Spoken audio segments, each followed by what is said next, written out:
అవగాహన దినోత్సవాన్ని పురస్కరించుకొని హైదరాబాద్ బసవతారకం క్యాన్సర్ ఆసుపత్రి నుంచి కేబీఆర్ పార్కు వరకు మరి కాసేపట్లో అవగాహన ర్యాలీ ప్రారంభం కానుంది. ఆ కార్యక్రమ ప్రత్యక్ష ప్రసారాన్ని ఇప్పుడు చూద్దాం.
మన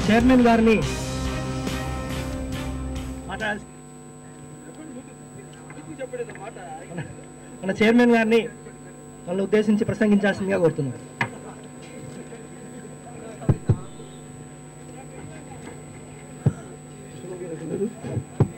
హలో అందరికీ నమస్కారం.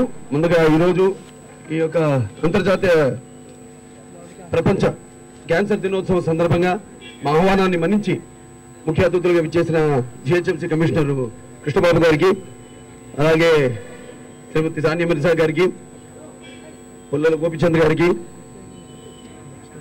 ఇంకా పరుచూరు గోపాలకృష్ణ గారికి, ఇంకా వేదిక మీద ఉన్న మా ఆసుపత్రి సిబ్బంది, అలాగే మా సిఇఓ ఆర్పి సింగ్ గారికి, అలాగే మా మెడికల్ డైరెక్టర్ సుబ్రహ్మణ్యేశ్వరరావు గారికి, అలాగే మా సిఇఓ సత్యనారాయణ గారికి, అందరికీ కూడా ఇక్కడికి విచ్చేసిన మొత్తం జన సమూహానికి అందరికీ కూడా నా హృదయపూర్వక కళాభివందనాలు తెలియజేసుకుంటున్నాను. ఎన్నో సందర్భాల్లో చెప్పడం జరిగింది ఈ ఆసుపత్రి ఎలా మొదలైందో. ఇప్పటికీ సుమారుగా 13 సంవత్సరాలు పూర్తి కాబోతుంది. ఈ యొక్క 13 సంవత్సరాల్లో మరి పెరుగుతున్న ఈ వ్యాధిగ్రస్తులైన వాళ్ళ సంఖ్యతో పాటు ఈ యొక్క క్యాన్సర్ ఆసుపత్రిని కూడా అభివృద్ధి చేస్తూ ఎప్పటికప్పుడు ఈ వైద్యానికి సంబంధించిన ఒక ఖర్చును కూడా పేద ప్రజలపై భారంగా కాకుండా, భారం పడకుండా అటు గవర్నమెంట్ కార్పొరేట్ హాస్పిటల్స్తో అలాగే గవర్నమెంట్ హాస్పిటల్స్తో కూడా ఎప్పటికప్పుడు బేరీ చేసుకుంటూ ధరల్ని అదుపులో పెట్టి అందరికీ ఈ యొక్క వైద్యాన్ని, ఈ ఖర్చుతో కూడుకున్న వైద్యాన్ని అందించాలని ఒక తాపత్రయం నా ఒక్కరిలోనే కాదు, ఈ ఆసుపత్రిలో పనిచేసే ప్రతి ఒక్కరి మస్తిష్కంలో ఉంది అని సభాముఖంగా నేను మనం చేసుకుంటున్నాను. అదే అకుంఠిత దీక్షతో, అదే స్ఫూర్తితో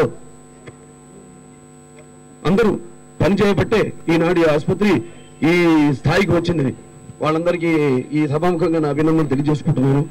మరి ఆనాడు ఆసుపత్రి 100 పడకలతో మొదలైన ఈ ఆసుపత్రి ఈనాడు 500 పడకల ఆసుపత్రి అభివృద్ధి చెందిందంటే ఒక రకంగా చెప్పాలంటే పెరుగుతున్న ఈ రోగుల సంఖ్య, దాన్ని అదుపులో పెట్టడానికి ఎన్నెన్నో ప్రయత్నాలు జరుగుతున్నాయి. అదుపులో ఉంటే అసలు పూర్తిగా ఈ యొక్క వ్యాధి మనిషికి సోకకుండా ఉండాలంటే మనుషులు మేము ఇచ్చే వైద్యంతో పాటు మీ యొక్క సహాయ సహకారాలు కూడా చాలా అవసరం. ఎందుకంటే ఈ క్యాన్సర్ ఎందుకు వస్తుంది అనేది ఎప్పటిదాకా పూర్తిగా నిర్ధారణ కాలేదు. అది ఎన్నో కారణాల వల్ల కావచ్చు, అది మనం తినే అసహజమైన తిండి వల్ల కావచ్చు, లేకపోతే మనం తినే మరబెట్టిన తిండి పదార్థాల వల్ల కావచ్చు, లేకపోతే మనకున్న దురలవాట్లు అంటే సిగరెట్, అలాగే మద్యం ద్వారా కావచ్చు, లేకపోతే వాతావరణంలోని కాలుష్యం వల్ల కావచ్చు, ఎన్నెన్నో కారణాలు. అలాగే వారసత్వంగా కూడా ఈ క్యాన్సర్ వచ్చే అవకాశం ఉంది. సో దీనికోసం కేవలం ఈ ఆసుపత్రిలోనే పరికరాలే కాకుండా ఎన్నో ప్రపంచ స్థాయిలో ఎక్కడ అన్ని మనం చెప్పుకోదగ్గ పెద్ద పెద్ద ఆసుపత్రులు ప్రపంచ స్థాయిలో నేను మాట్లాడేది ఆ స్థాయికి ఏమి తగ్గకుండా ఇక్కడ మొదటి నుంచి అన్ని పరికరాలు సేకరించడం అందరి నిపుణులు ఉన్నారు ఇక్కడ.